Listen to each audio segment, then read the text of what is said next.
هذه قصة عظيمة عن أثر كلمة بسم الله. يروى أن امرأة صالحة كانت تعود نفسها أن تبدأ كل عمل تقوم به بقول بسم الله الرحمن الرحيم. فإذا طبخت قالت بسم الله، وإذا غزلت أو نسجت قالت بسم الله، وإذا أغلقت بابا أو قامت بأمر يسير لم يفارق ذكر الله لسانها.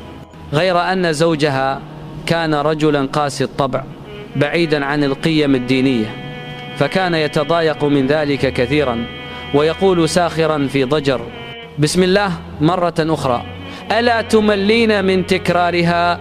فكانت زوجته تجيبه بهدوء ولطف، يا زوجي إن هذه الكلمة تجلب البركة. لكن هذا الكلام زاد الزوج سخرية واستهزاء، وقال في نفسه سأجعلها تندم على بسم الله التي ترددها دائما. وبعد أيام قليلة أعطاها مبلغا من المال وقال لها احفظي هذا المال جيدا. فأخذته الزوجة وهي تقول بهدوء بسم الله الرحمن الرحيم، وفي غفلة منها أخذ الزوج المال سرا وألقاه في البئر التي خلف البيت، وكان واثقا أنها ستقع في حيرة عندما يطلبه منها. ومضت أيام ثم قال لها ذات يوم يا زوجتي أعطيني المال الذي أمرتك بحفظه. فتوجهت المرأة إلى الدرج الذي كانت تضع فيه المال، وكعادتها قالت بسم الله الرحمن الرحيم، فإذا بالمال موجود كما هو بإذن الله تعالى.